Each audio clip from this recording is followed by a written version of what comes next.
Bonjour mesdames et messieurs et bienvenue une fois de plus sur votre émission Le Rendez-vous Grand Public dans la rubrique Savoir.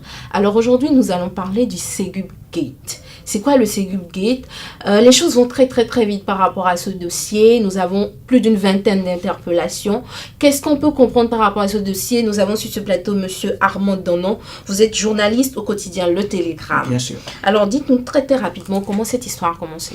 Cette histoire a commencé par le constat fait par le gouvernement en place en Conseil des ministres qu'il y a des plus-values, des sous supplémentaires qui sont perçus de ce côté-là. Et rapidement, le gouvernement a lancé un audit dans cette maison juste pour voir clair dans la gestion faite par les directeurs, les gérants de cette société, ce qui a abouti à l'interpellation de plus d'une vingtaine de personnes, comme vous venez de le dire.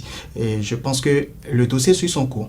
D'accord. Alors, si on doit faire un point très rapidement par rapport aux arrestations, où est-ce qu'on en est aujourd'hui? À la date d'aujourd'hui, et à suivre les propos du procureur de la République, il a parlé de 6 personnes qui seraient en mandat de dépôt. Et les autres, ils ont payé des cautions, et on les a libérés, mais on ne les a pas libérés totalement, puisqu'ils sont sur surveillance judiciaire et ils ne peuvent pas quitter le pays. Actuellement, le procès suit son cours. Alors, pourquoi malgré, tout le monde connaît la situation économique du Bénin, pourquoi malgré cette situation économique précaire, si je peux le dire ainsi, pourquoi on remarque toujours ces cas de détournement dans nos sociétés? Ce qui nous amène à cette situation, la plupart du temps, moi je pense tout simplement que c'est le Béninois, la cupidité du Béninois. Et nous avons cette tendance d'aller toucher à ce qui appartient à un commun, à tout le monde, à tout un peuple. Et on estime que c'est sans punition. Je pense que le gouvernement actuel est décidé à aller au bout de ce processus.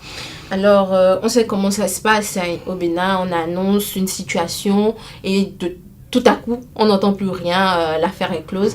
Est-ce que vous pensez que c'est un effet d'annonce dans ce cas ou c'est une nouvelle phase de lutte contre la corruption? Un effet d'annonce, ça me surprendrait, puisque si je m'en tiens aux propos du chef de l'État tout récemment lors de sa tournée dans le Septentrion, il a dit qu'une lutte implacable sera menée contre ceux-là qui ont posé des actes de malversation financière dans notre pays. Alors, merci monsieur Armand Donnon. Je rappelle, vous êtes journaliste au quotidien Le Télégramme. Alors, mesdames et messieurs, aujourd'hui, il était question du Ségub. L'affaire suit son cours, comme l'a dit monsieur Armand Donnon. Nous attendons tout simplement la suite. Nous espérons aussi que justice sera faite. Je vous donne rendez-vous la semaine prochaine pour un autre sujet d'actualité.